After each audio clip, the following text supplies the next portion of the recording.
Hi friends, welcome to Nandankanan Bhubaneswar part 2. మరి ఇన్ని పార్ట్స్లో ఈ నందన్కనన్ చూపిస్తున్నారు అనుకుంటున్నారా? అవునండి, ఇది చాలా పెద్ద జూలాజికల్ పార్క్, అందుకనే ఇన్ని పార్ట్స్లో చేయవలసి వస్తుంది. ఇది ఇండియాలోనే రెండో అతిపెద్ద జూలాజికల్ పార్క్. దీన్ని చాలా నీట్గా మీకు చూపించాలనే తాపత్రయంతో ఇన్ని పార్ట్స్లో చేయవలసి వస్తుంది. ఇదిగోండి, లోపల చిల్డ్రన్ పార్క్ కూడా ఉంది. ఓకే, చిల్డ్రన్ పార్క్, చిన్నపిల్లలు ఆడుకునేది. ఓకే, పిల్లలు ఆడుకుంటున్నారు లోపల. చిల్డ్రన్ పార్క్ కూడా ఉంది ఇక్కడ, పర్లేదు పెద్దగానే ఉంది.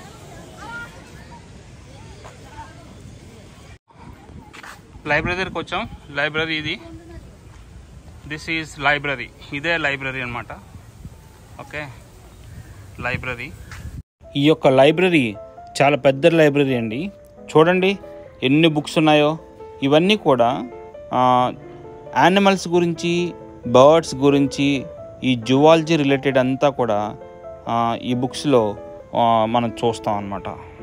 ఒక జూ పార్క్లో మరి లైబ్రరీ ఏంటండి, చాలా ఆశ్చర్యం అనిపించింది నాకు కూడా. ఎందుకంటే మరి లైబ్రరీని కూడా పెట్టారంటే మనం అర్థం చేసుకోవచ్చు ఈ జూలాజికల్ పార్క్ ఎంత పెద్ద జూలాజికల్ పార్కో. ఇక్కడ చాలా రీసెర్చ్ కూడా జరుగుతుంటుంది నాకు తెలిసి.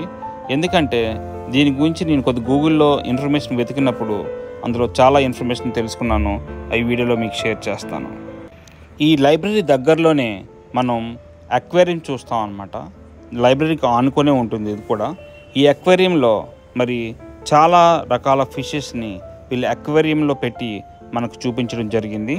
అది లోపల చూద్దాం మరి, పదండి. ఈ వీడియోలో కనిపిస్తున్న అలిగేటర్ గార్, ఈ ఫిష్ 10 అడుగులు పెరుగుతుందండి. ఈ అలిగేటర్ గార్ని లివింగ్ ఫాజల్ అని కూడా పిలుస్తున్నారండి. ఈ ఫిషెస్ చాలా మంది తెలుసు, గోల్డ్ ఫిషెస్. వీటి యొక్క లైఫ్ స్పాన్ 10 to 15 years అండి. ఇప్పుడు కనిపించేది మెరైన్ ట్యాంక్. మెరైన్ ట్యాంక్ అంటే సముద్రంలో ఉన్న ప్లాంట్స్, యానిమల్స్, ఆ అట్మాస్ఫియర్ అంతా కలిగి ఉండే అక్వేరియంని మెరైన్ ట్యాంక్ అంటారు. ఈ అక్వేరియం పేరు ఏంటంటే మాన్స్టర్ ఫిష్ ట్యాంక్.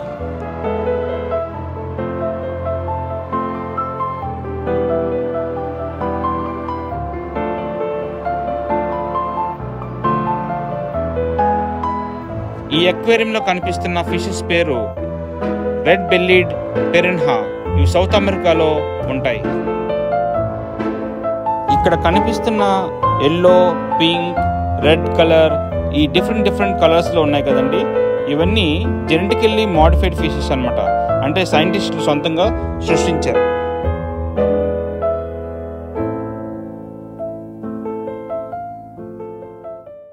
ఇప్పుడు కనిపిస్తున్న ఈ అక్వేరియం పేరు సౌత్ అమెరికన్ ట్యాంక్. ఈ అక్వేరియం పేరు ప్లాంటెడ్ ట్యాంక్. ఈ ప్లాంటెడ్ ట్యాంక్ అంటే ఏం కాదండి, ఈ ప్లాంటెడ్ ట్యాంక్లో మరి అండర్ గ్రౌండ్ వాటర్లో ఏ విధంగా ఉంటుందో చూపించేదే planted tank. Fishes, plants, rocks ఇవన్నీ కూడా ఉంటాయి. ఆ నమూనానే ఈ ప్లాంటెడ్ ట్యాంక్ అని అంటారు. అక్వేరియంలో కనిపిస్తున్న ఈ ఫిష్ యొక్క పేరు ఏంటంటే పాకు ఫిష్. ఇది సౌత్ అమెరికాలోని అమెజాన్ రివర్స్లో ఉంటుందంట. ఇవి చూడడానికి ఎంత బాగున్నాయో తినడానికి కూడా అంతే బాగుంటాయంట. ఇక్కడ కనిపిస్తున్న ఈ అక్వేరియం పేరు ఏంటంటే కాంజియా లేక్ ట్యాంక్ అండి.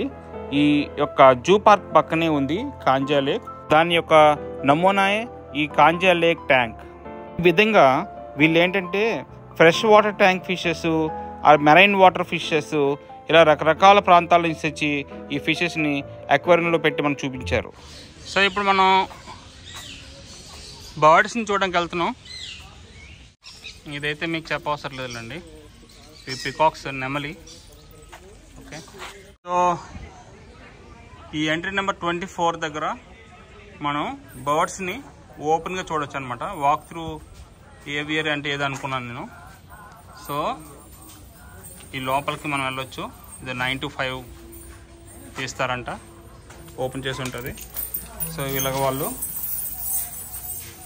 బర్డ్స్ అవి బయటికి వచ్చే కన్నా ఇలాగా ఇనుప గొలుసులు ఇలాగ అడ్డుగా పెట్టారనమాట. ఓకే, ఈ లోపలికి వస్తే మొత్తం ప్లాంట్సే, ఫుల్ ప్లాంట్స్ పెట్టి మొత్తం కేజ్ ఎన్క్లోజర్ పెట్టేశారు.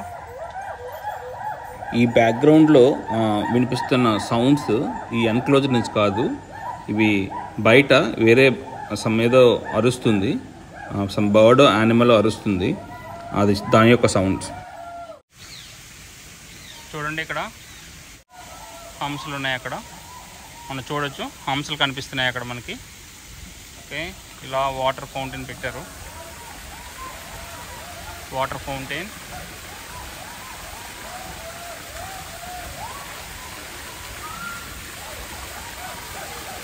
ఇలా వాటర్ ఫౌంటైన్ పెట్టారు లోపల, చాలా బాగా చేశారు ఒక విధంగా చెప్పాలంటే. చూడండి, ఓకే, ఇదంతా కూడా వాటర్ ఫౌంటైన్. ఓకే, ఇలాగ మొత్తం ఎన్క్లోజ్ చేస్తారు, మొత్తం ఎన్క్లోజ్ చేస్తారు. ఎన్క్లోజ్ చేసి, వావ్, నెమలి నేను ఎప్పుడు ఇంత దగ్గర నుంచి చూడలేదు. ఇది నెమలి, ఇది ఫీమేల్. ఎంత దగ్గర నుంచి చూస్తున్నానంటే దానికి నాకు జస్ట్ 2 అడుగులు తేడా అంతే. ఓకే, నెమలి ఇది. ఓకే, ఇదిగో. సో ఇది చూడడానికి కోడిపుంజిలాగా ఉంది. సో దానికి పెట్టడానికి, దానికి తిండేది బాగా పెట్టారు ఇక్కడ నీట్గా, ఇవి ప్లేట్స్ అవి పెట్టి. ఓకే, సో ఈ ఫౌంటైన్ నుంచి వస్తున్న వాటర్ అంతా కూడా ఇలా పెడుతున్నారు, మళ్ళీ ఇక్కడ నుంచి వాళ్ళు పంప్ చేస్తున్నారు. ఇలాగ ఆర్టిఫిషియల్గా బాగా చేశారు. ఇంకా ఇక్కడ ప్యారెట్స్ ఉన్నాయి. ఓకే, ఈ parrots, wow wow wow wow wow wow. Okay, అట్లా డిస్టర్బ్ చేశాను నేను. చూడండి ఇక్కడ ఇంకో వేరే బర్డ్ ఉంది. ఓకే, వీళ్ళు ఏం చేశారంటే చెట్లకి ఇలాగా మొత్తం నీటి గూడులాగా పెట్టారు, అన్నిటికి డబ్బాలకు పెట్టి. ఓకే, ఇలాగ వుడెన్తో వాటితో ఈ అన్ని నీటి చేసి పెట్టారు. ఓకే, బాగా చేశారు, బాగుంది, గుడ్. ఈ బర్డ్స్ అన్నమాట. ఓకే, అలా కిందన పడుకున్నాయి.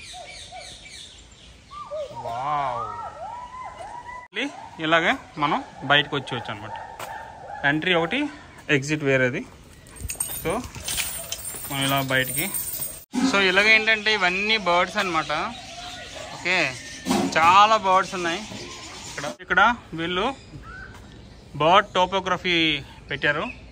సో బర్డ్స్లో అసలు ఎన్ని పార్ట్స్ ఉంటాయి, దేన్ని ఏమంటారు, అంతా నీట్గా రాశారు ఇక్కడ ఈ బర్డ్ టోపోగ్రఫీలో. సో ఇక్కడ ఏంటంటే బర్డ్స్ ఫీట్ పెట్టారు. ఓకే, క్లైంబింగ్ అయితే ఫీట్ ఏ విధంగా ఉంటుంది, దాని కాల్ ఏ విధంగా ఉంటాయి, స్విమ్మింగ్ చేయాలంటే, ఈదడం కోసం స్విమ్మింగ్ చేయడానికి దాని కాల్ ఏ విధంగా ఉంటాయి, రన్నింగ్ చేసే బర్డ్స్ కాల్ ఎలాగ ఉంటాయి. ఓకే, అలా రకరకాల కాళ్ళు అన్నీ పెట్టారు ఇక్కడ. 500 రూపాయలు మనం చెల్లిస్తే దీంట్లో మనల్ని తిప్పుతారు జూ పార్క్ అంతా కూడా. కాకపోతే మనం అంత బాగా ఎంజాయ్ చేయలేం, ఎందుకంటే ఇంత దూరం వచ్చామంటే అన్నీ నీట్గా చూడాలి కదండి, కష్టంగా ఉన్నా అన్నీ చూడాలి. So sloth bear.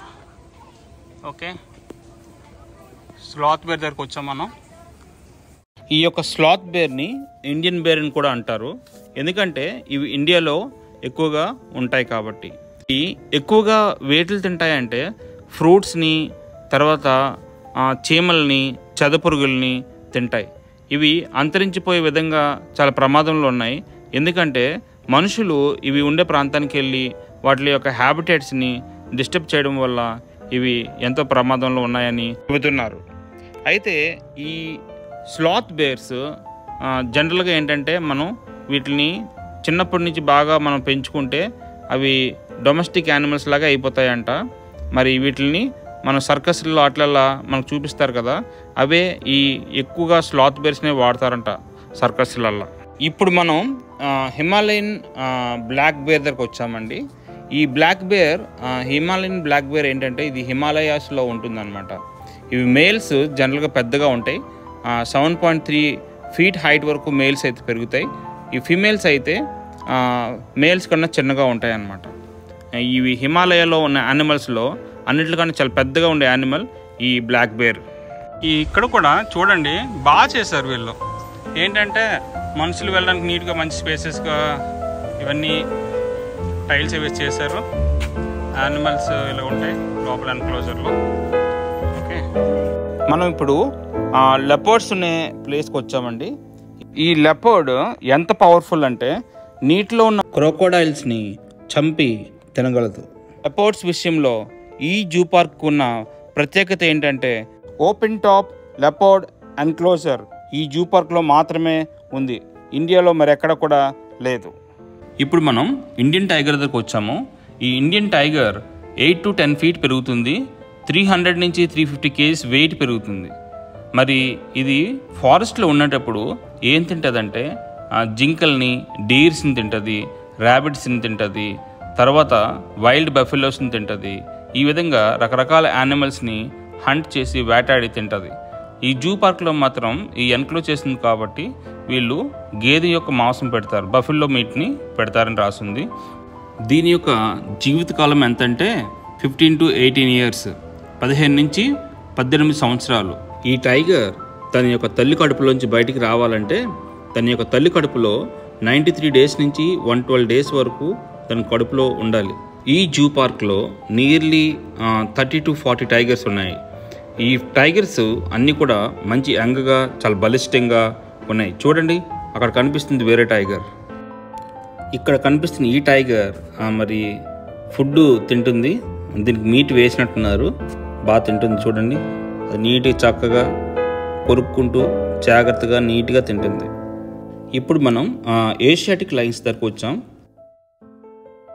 ఈ ఏషియాటిక్ లైన్స్ 150 నుంచి 250 kgs వరకు పెరుగుతుంది వెయిట్. ఫారెస్ట్లో ఉన్నప్పుడు దీని లైఫ్ స్పాన్ 15 years ఉంటుందంట. 19th century వరకు ఈ ఏషియాటిక్ లైన్ సౌదీ అరేబియాలోని, ఈస్టర్న్ టర్కీలోని, ఇరాన్లో, బెంగాల్ ప్రాంతంలో, నర్మదా నది దగ్గరలో ఈ యొక్క ఏషియాటిక్ లైన్స్ ఎక్కువగా ఉండేవంట. మరి ఆఫ్రికన్ లైన్స్ కూడా చాలా ఫేమస్ అన్నమాట. ఎందుకంటే అవి చాలా బలిష్టంగా, చాలా ధైర్యంగా ఉంటాయి. 74 km/h పరిగెట్టే సామర్థ్యం కలిగి ఉంటాయి. ఈ టైగర్ పేరు వైట్ టైగర్. ఇది ఎక్కడ ఉంటుందంటే మధ్యప్రదేశ్లో, అస్సాం, వెస్ట్ బెంగాల్, బీహార్, ఒడిస్సాలో కనిపిస్తుంది. మరి నందన్కానన్ స్పెషాలిటీ ఏంటంటే first zoo in the world to breed white tiger. White టైగర్ని ఒక జూ పార్క్లో పుట్టించగలిగిన జూ పార్క్ ఏది అంటే ఫస్ట్ జూ నందన్కానన్. వీడియోలో కనిపిస్తున్న టైగర్ పేరు మెలనిస్టిక్ టైగర్. దీన్ని మెలనిస్టిక్ టైగర్ అని ఎందుకంటారంటే దీని స్కిన్ అంతా కూడా బ్లాక్గా ఉంటుంది. ఫస్ట్ టైం వరల్డ్లో ఈ టైగర్స్ని ఒక జూ పార్క్లో పుట్టించగలిగిన జూ ఏదైనా ఉందా అంటే అది కూడా నందన్కాననే. ఆ క్రెడిట్ కూడా నందన్కాననే తీసుకుంది. ఈ టైగర్స్ అంతరించిపోయే ప్రమాదంలో ఉన్నాయి. ఇప్పుడు మనం అక్వాటిక్ ఏవియరీ దగ్గర ఉన్నామండి. ఈ అక్వాటిక్ ఏవియరీ దగ్గర ఏం చేస్తారంటే వీళ్ళు మొత్తం పైనంతా నెట్ పెట్టి మరి లోపల బర్డ్స్ అలా తిరుగుతూ ఉంటాయి. సో కిందన వాటర్ ఉంటుంది. సో దీన్నే ఎన్క్లోజ్డ్ అక్వాటిక్ ఏవియరీని అంటారు.